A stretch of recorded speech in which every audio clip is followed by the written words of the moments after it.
The map was clipped to the trailhead sign with a black carabiner, the same kind Drew used to leave on my pack when we hiked together. I almost walked past it. Then the price tag caught the light. $18. Ridge Guide Co.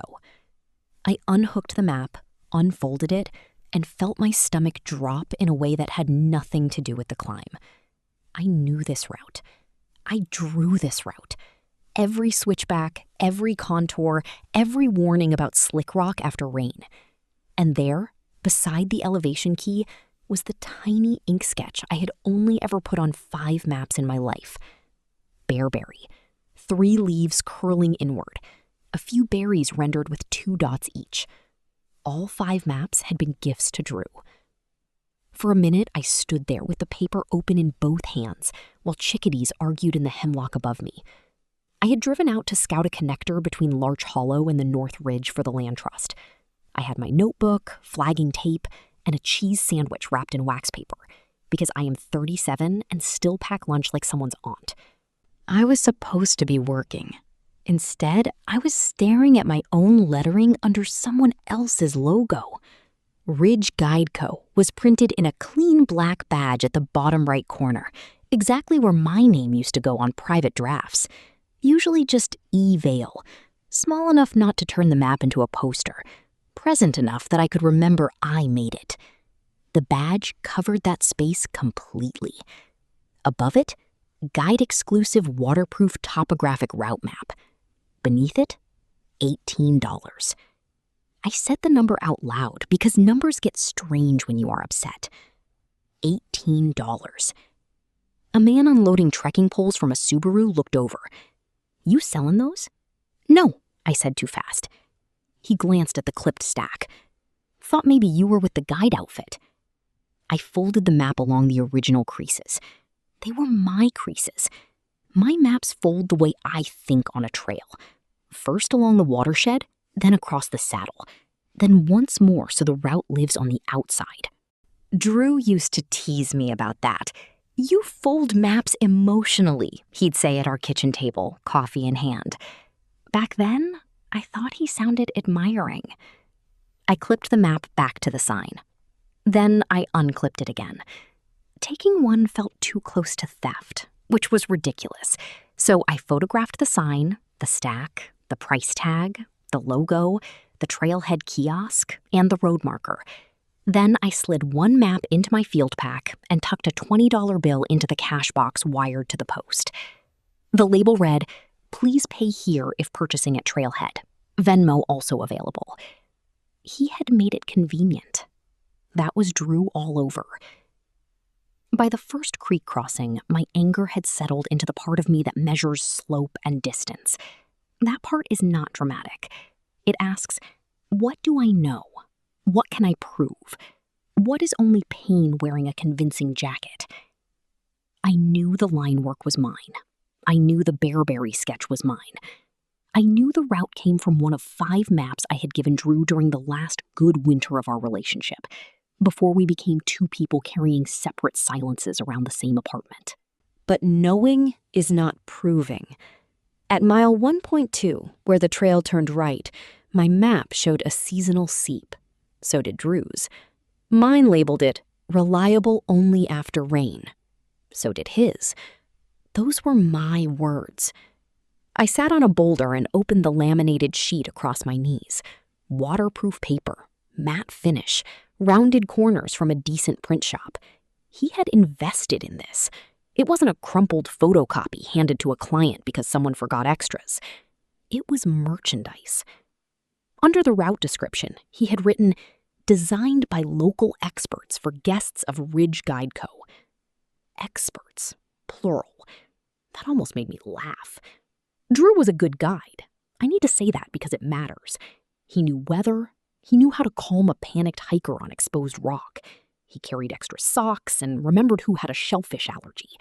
He could make a miserable climb feel like a story you'd enjoy telling later. But Drew could not draw a contour line to save his life. He read maps well enough. He did not make them.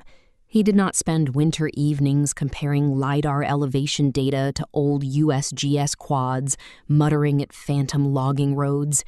He did not hike the same half-mile 3 times because the actual trail wandered 20 yards west of the official line. I did those things. At the backcountry shelter, I found the second thing that did not fit. A hiker sat at the picnic table eating peanut butter from a squeeze packet and studying an identical map. Wet socks steamed on the railing. "You headed up the North Loop?" he asked.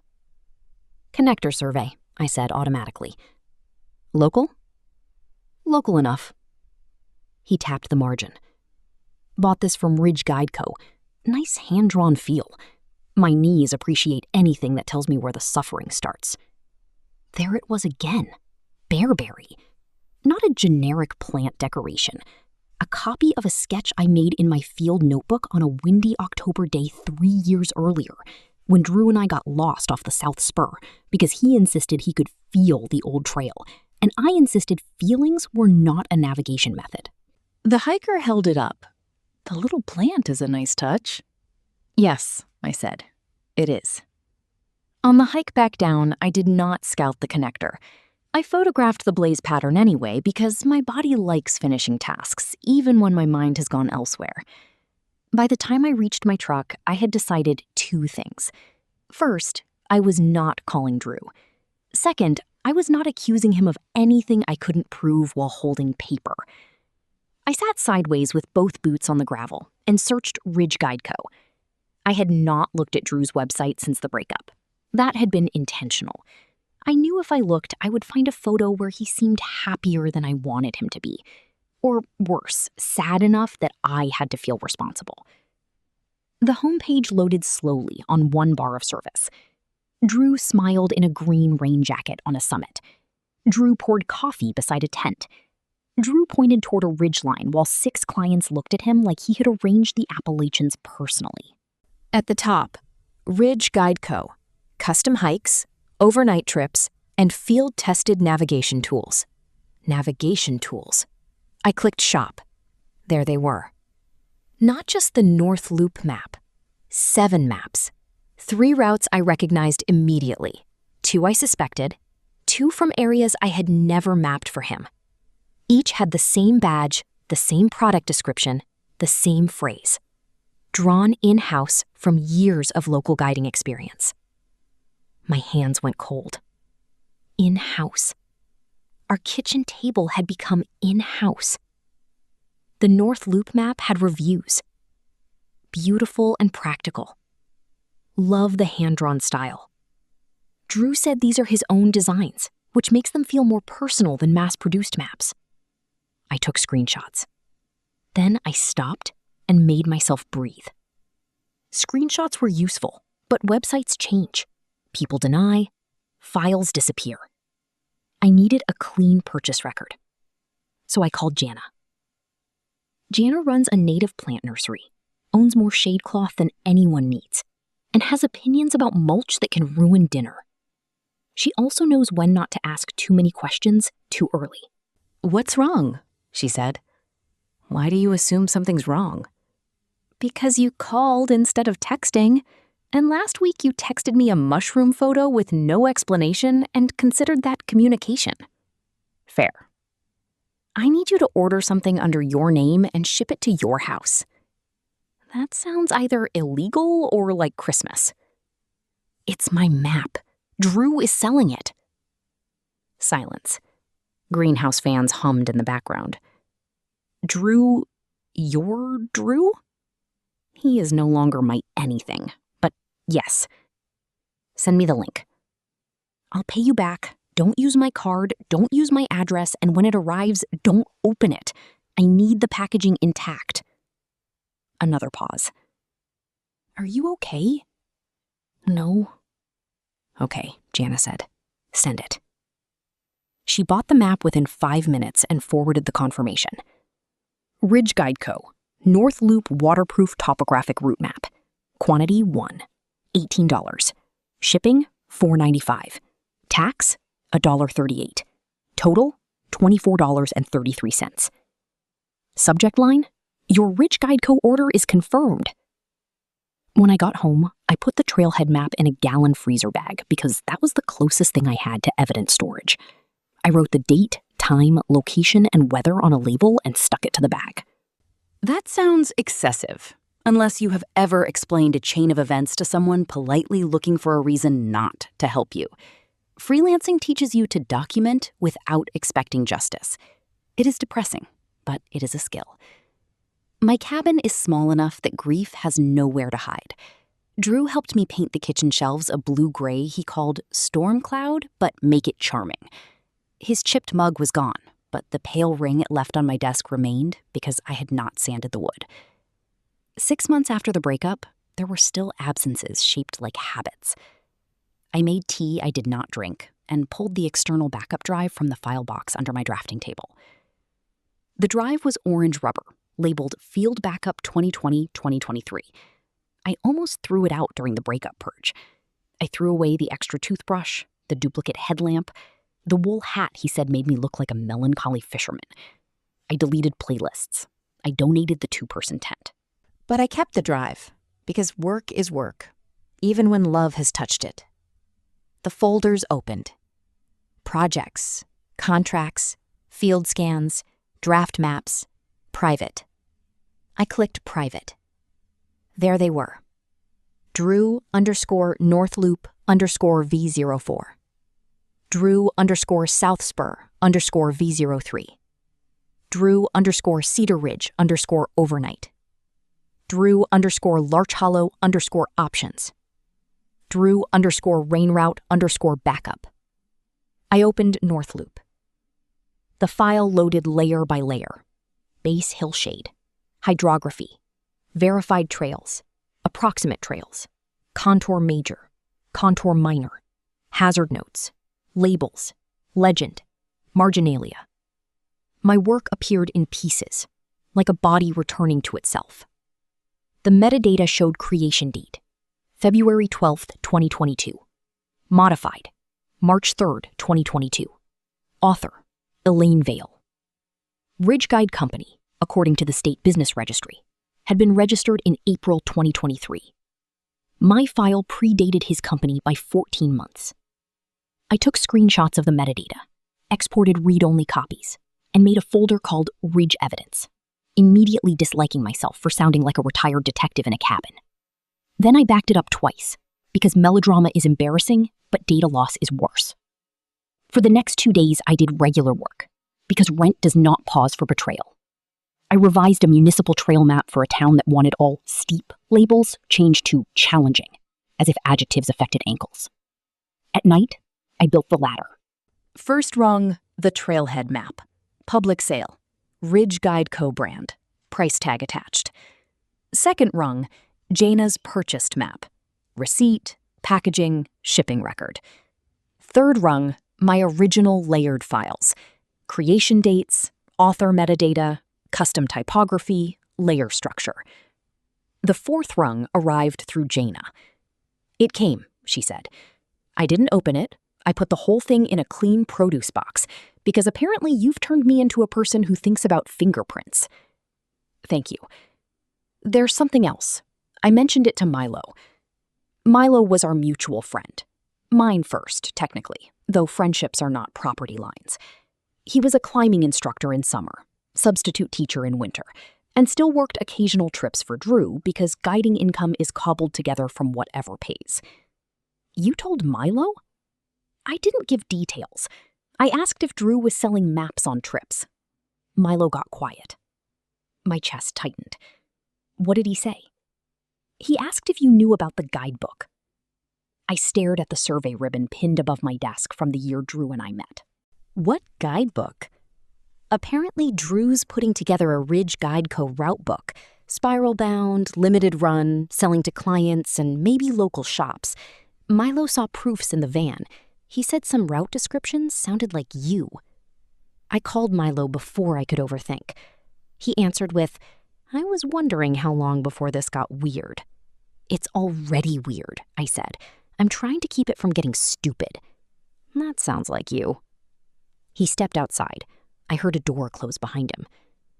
Drew had a proof copy in the van last month, he said. Ridge routes, seasonal notes, client prep. Some is definitely his, the pep talk stuff, packing lists, anecdotes. But some route descriptions? He paused. I've read your notebooks, Elaine. On trips, when you'd ask if a warning made sense, there are sentences in there that are yours. Do you have photos? No, I didn't know it was a thing then. Would you write down what you personally saw? A pause. I'm trying to figure out how not to blow up my summer work.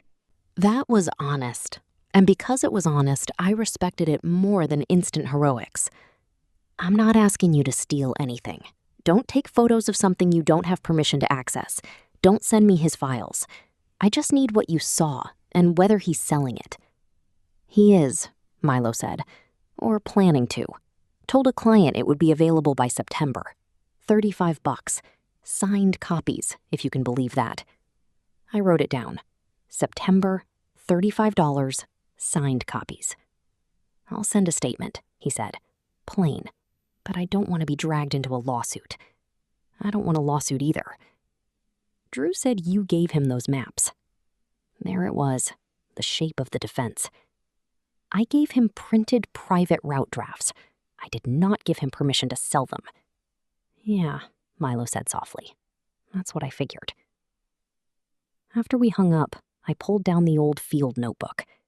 Black Right in the Rain, number 935. My name and phone number on the inside cover in silver marker.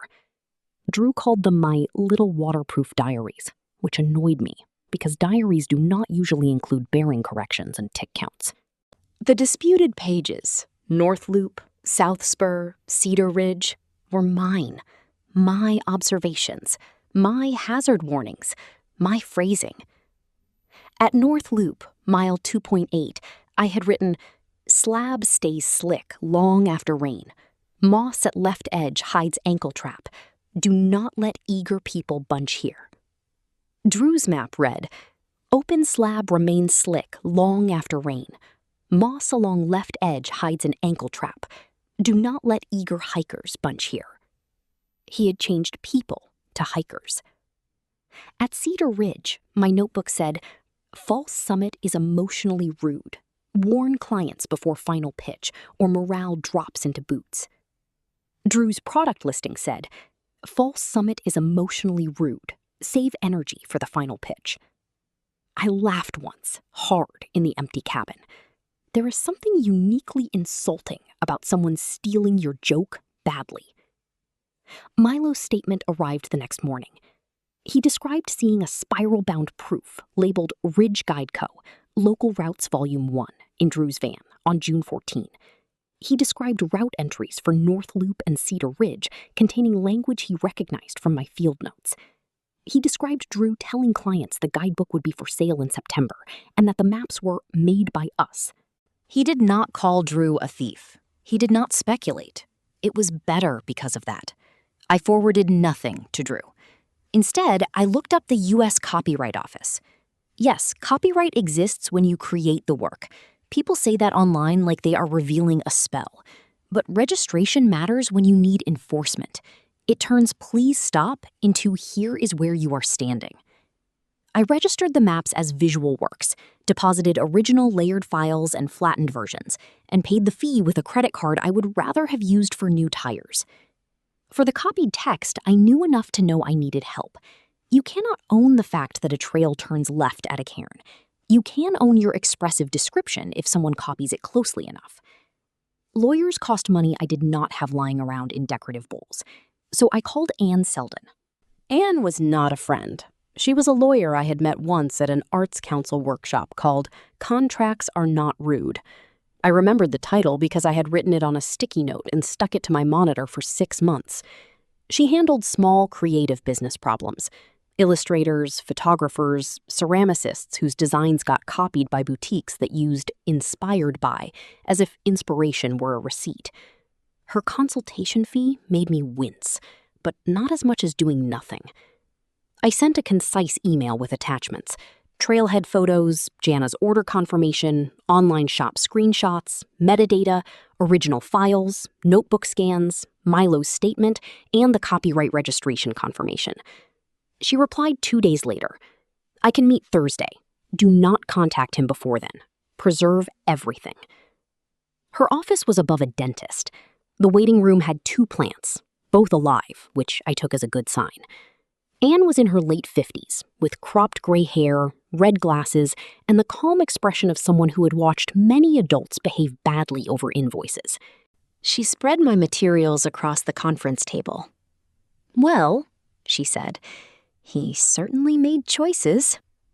It was the first time in a week my shoulders lowered. "Do I have anything?" I asked. "You have more than hurt feelings, if that's what you mean." "I can't afford a big lawsuit." "Good.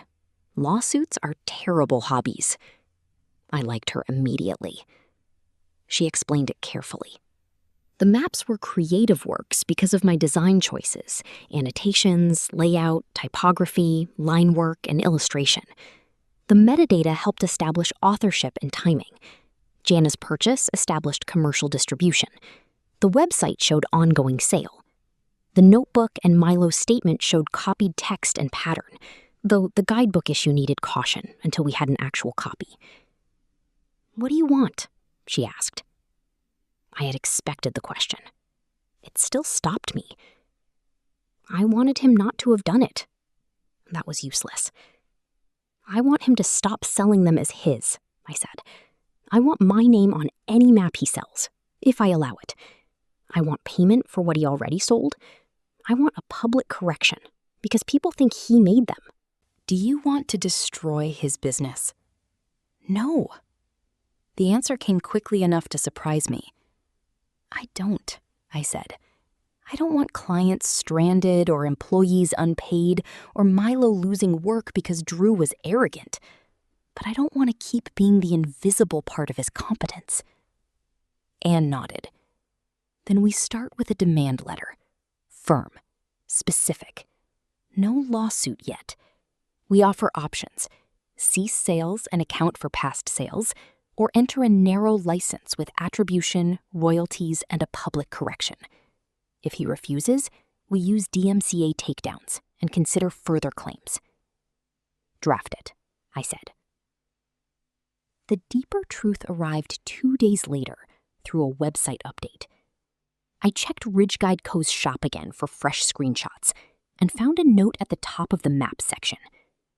All Ridge maps and guide materials are original works developed from our founder's decade of experience in the field.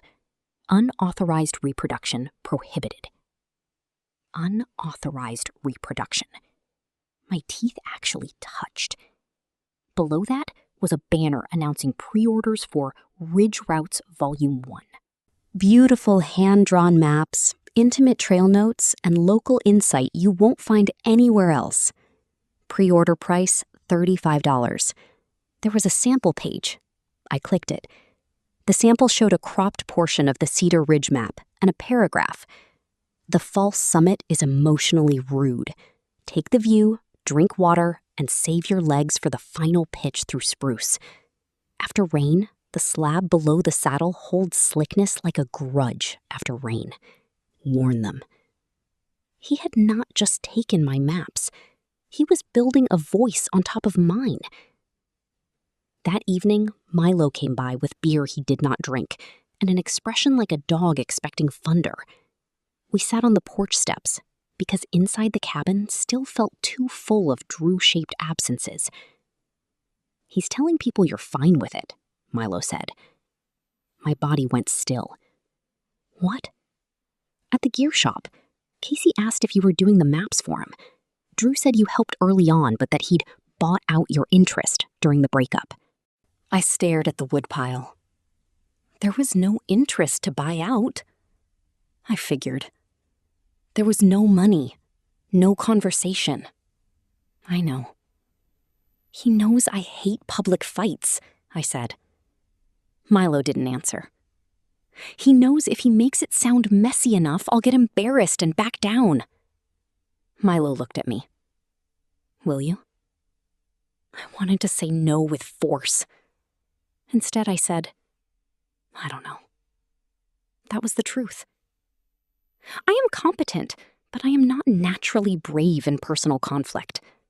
I can navigate by compass in fog. I can tell a town board their proposed trail crosses an eroding bank and watch them dislike me. But personal conflict turns me into someone who wants to apologize for taking up oxygen. Drew knew that. During our relationship, when restaurants got my order wrong, he sent it back. When clients delayed payment, he drafted emails for me that sounded more like him than me. When friends credited him for trips I had planned, I smiled because correcting them felt ungenerous. I had taught him over and over that my credit was negotiable if discomfort was the price. That was the reframe. Not that Drew had become a cartoon villain. That would have been simpler. It was that he had taken a pattern we built together. My work, his presentation, my silence, his applause, and turned it into a business model. He won't stop unless stopping is easier than continuing, Milo said. It was the most practical thing anyone had said. The copyright registration certificate came faster than I expected, though faster in government terms still gave me enough time to learn the exact sound my email made at 2 a.m. Anne sent the demand letter the next afternoon, by email and certified mail. 8 pages, not counting attachments. It named the registered works. It listed the infringing products by URL. It referenced the purchased map, trailhead sale, metadata, copied text, and website claims. It demanded Ridge Guide Co. immediately stop selling the maps and guidebook materials unless Drew agreed to a narrow license. The proposed license was not generous, but it was fair. Attribution to me as cartographer and author of specific route notes, royalty per map and guidebook, accounting of past sales, public correction stating the maps were created by Elaine Vale and had previously been sold without proper attribution or permission, removal of drawn in-house and similar claims, no use of unpublished files or notes beyond the licensed works. If he refused, Anne would send DMCA takedown notices to his e-commerce platform, web host, payment processor where applicable, and print vendor. Then we would consider further legal action. She gave him 10 business days. Waiting is where revenge fantasies fail you. In fantasies, once you reveal evidence, the world rearranges itself. In real life, you still buy groceries. You still answer a client who thinks North arrows are a little aggressive. You still wake at 3:17 a.m. imagining Drew forwarding the letter to everyone with laughing emojis. He did not call on day 1. On day 2, he texted, "Really, Elaine?" I did not respond. On day 3, "You could have talked to me before lawyering up." I did not respond. On day 4, the shop pages disappeared for an hour, then came back marked sold out. The guidebook pre-order stayed live. On day 5, Leah called. Leah and I had shared campsites, birthdays, and one disastrous attempt at making gnocchi. She was closer to Drew after the breakup because she guided part-time and because Drew was easier at parties. I was not easy at parties for a while. I left early and brought hummus no one ate. "I heard what you're doing," she said.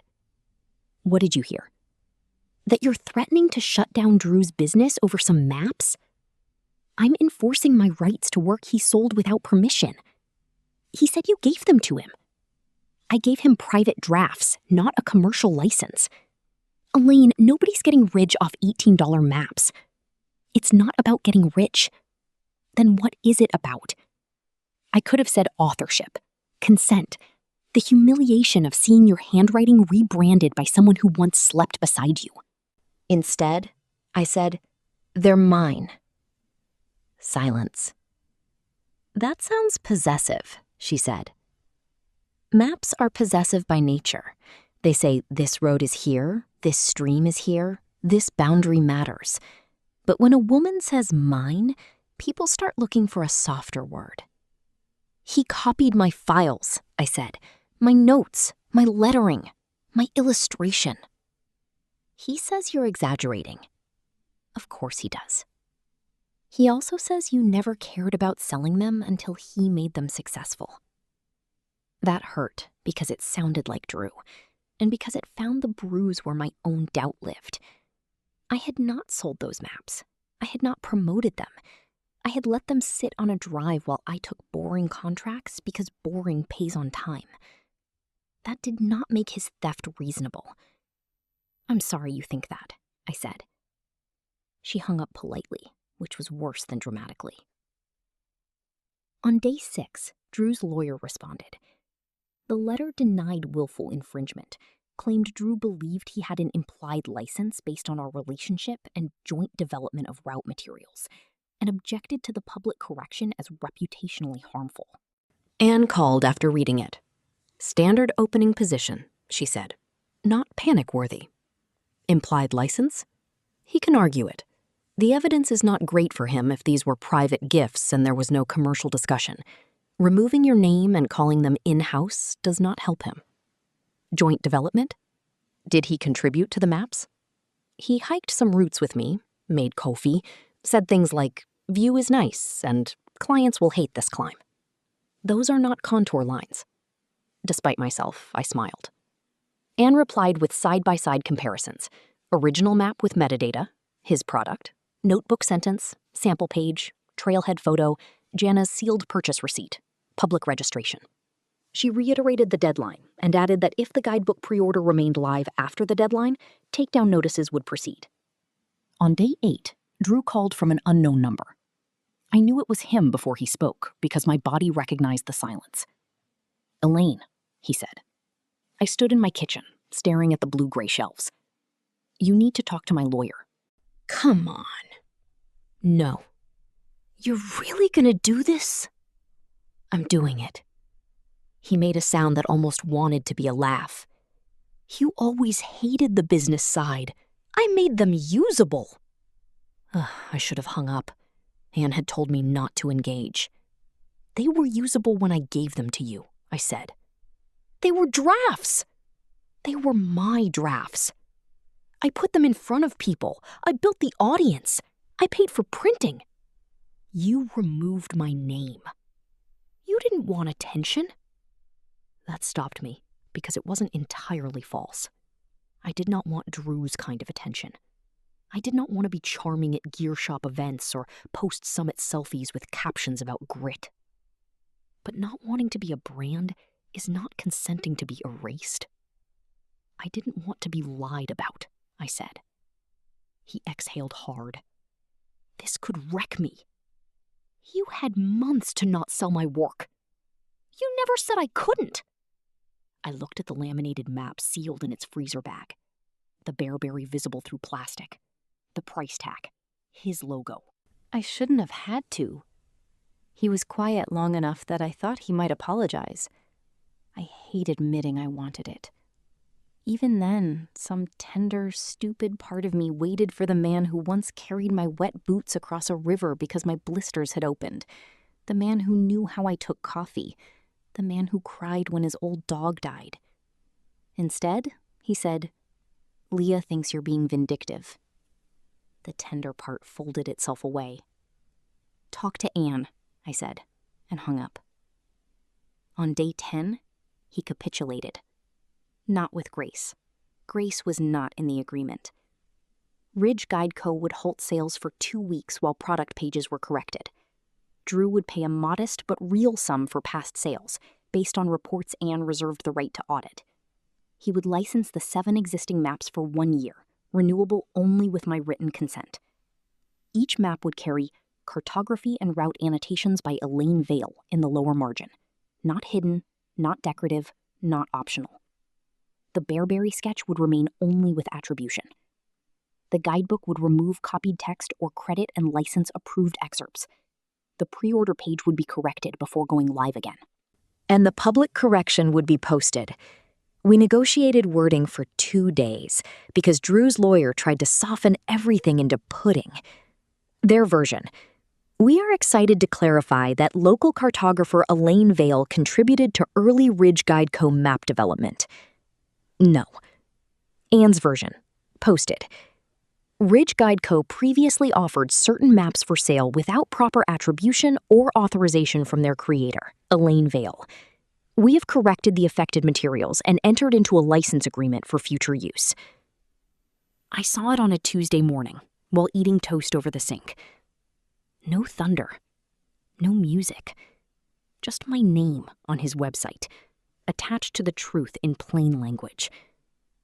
The outdoor community did what small communities do. It murmured. Some people messaged privately. I had no idea. Good for you. That must have been awful. Others said nothing, which is also a message, just less useful to catalog. Casey, the gear shop owner, called me personally after taking down the old display. I'm sorry, she said. I asked if you were involved and he said yes. I know. I should have checked with you. I appreciated that more than she knew. People save apologies for catastrophes. Small betrayals are expected to survive on context. Milo kept his summer work, though fewer trips came through Ridge Guide Co. for a while. Jana left the sealed purchased map on my porch in the produce box with a note, evidence cabbage. I paid her back $24.33 and bought her coffee for a month. The money from Drew arrived in 2 installments. It was not life-changing. It covered Anne's initial bill, the copyright fees, and part of my truck tires. There is a special satisfaction in driving on tires paid for by a man who underestimated your paperwork. But justice did not feel clean. I thought the correction would peel the anger off me like old tape. Instead, for a while, I felt exposed. People knew now. That was not fair to myself. Knowing did not make it disappear. A month after the agreement, I ran into Leah at the co-op. She was holding kale. I was holding coffee beans. We stood by the bulk bins like 2 women in a badly written play about fiber. Hey, she said. Hey. I saw the correction. I nodded. Drew didn't tell me everything. No, I said. He didn't. Her fingers tightened around the kale stems. I still think it got ugly. It was ugly before I said anything. She looked at me then, and for a second I saw the friend who had once sat with me on a trail after I twisted my ankle, making terrible jokes until painkillers worked. Maybe, she said. It was not an apology. It was not nothing. We did not hug. We did not make plans. Some friendships do not end with a slammed door. They become a trail you stop maintaining. And after enough seasons, even if you remember where it went, you cannot walk it without cutting brush. The strangest part was seeing my name on Drew's maps after everything. The first corrected copy arrived by mail for my approval. Same waterproof paper, same route, same bearberry. But in the lower margin, where his logo had once sat alone, it now read, Cartography and Route Annotations, copyright Elaine Vale, licensed to Ridge Guide Co. My name looked both right and foreign. Anne had asked if I wanted the bearberry removed. I said no. The plant was mine, but it belonged to the place too. Bearberry grows low and stubborn in poor soil, glossy-leaved, easy to overlook unless you kneel. It holds slopes better than you'd think. In September, Ridge Guide Co. released the guidebook with changes. I did not buy it. Jana did, because apparently her new hobby was purchasing evidence even after the dispute ended.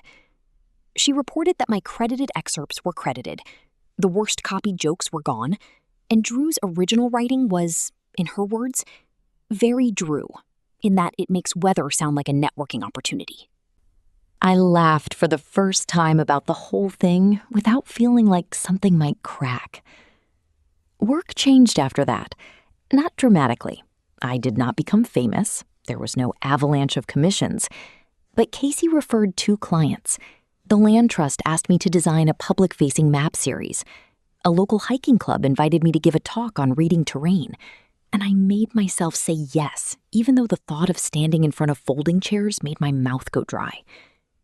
At the end of the talk, an older woman asked, "How do you decide what details matter?" I thought about contour intervals, hazard notes, typography, attribution. Silence. You ask who might need them later, I said. Then you leave enough evidence for them to trust you. People wrote that down, which was generous of them, because I sounded wiser than I felt. I changed my contracts, every single one. Private drafts got usage terms. Gifts got notes. Collaborative projects got written agreements, even when the collaborator was a friend, especially when the collaborator was a friend. I put "contracts are not rude" back on a sticky note above my desk. Sometimes I wondered what would have happened if I had done that earlier, if I had put terms on those first 5 maps, if I had corrected Drew the first time he accepted credit for trips I planned, if I had learned to say "mine" before someone else printed a logo over it. But regret is a bad cartographer. It redraws old terrain with information you did not have when you were standing there. The last time I saw Drew in person was at the annual Trail Association meeting in November. He stood near the coffee urn, thinner than before, beard trimmed short, laughing at something a board member said. For 1 second, my body did the old thing. There he is. Recognition before judgment. Then he saw me. He did not come over. I did not go to him. We nodded once, like people acknowledging a shared weather system that had moved offshore. On the drive home, I felt sadder than I wanted to. Not because I wanted him back. I didn't. But because enforcing the boundary had clarified the relationship. There was no version left where he had simply misunderstood. No soft focus memory where he would have done the right thing if asked gently enough. The receipts gave me leverage. They also took away certain comforts. Proof can be a kind of loss. Winter came early. Snow dusted the ridge before Thanksgiving, and wet leaves froze into shapes like old leather. I finished the Land Trust series and replaced my field notebook. The old black Write in the Rain, the one with Drew's logistics notes scattered among my route descriptions, went into an archive box with the evidence folder and Jana's sealed map. Not thrown away, not displayed, kept. For the new notebook, I bought the same model, black, number 935. Habit is not always weakness. Sometimes it is just a tool that fits your hand. In early April, when snow had retreated into dirty patches under the spruce, I drove back to the trailhead where I found the first map. The sign had been repaired after winter wind. The cash box was gone.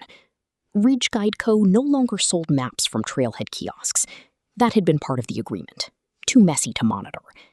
A Land Trust mud season notice was stapled where the stack had hung. I brought the original laminated map with me, the one I had taken that day and paid for with a 20. The price tag was still on it. $18, Ridge Guide Co. The black carabiner had left a faint crescent dent in the top corner. I stood at the sign for a minute, listening to meltwater run under the road. Then I unfolded the map one last time on the hood of my truck. There was the route. My route. Brown contour lines, because brown was the right choice no matter what my sleepless brain had tried to tell me. My modified lettering, my warning about the slick slab, his logo stamped over the place where my name should have been. And beside the elevation key, small enough that most people would only register it as decoration, the little cluster of bearberry. I took a red pen from my vest pocket. Carefully, because laminated paper smears if you rush, I circled the sketch. 3 leaves, a few berries, a plant that holds on. Under it, in my own hand, I wrote one word. Mine. I let the ink dry while a raven knocked around above the trees, making sounds like a broken hinge. Then I folded the map the way I always fold maps, along the watershed, across the saddle, once more so the route lives on the outside. I slipped it into the back pocket of my new field notebook. The trail ahead was soft with thaw, and I had a connector to scout alone. I tightened my bootlaces, locked the truck, and started walking.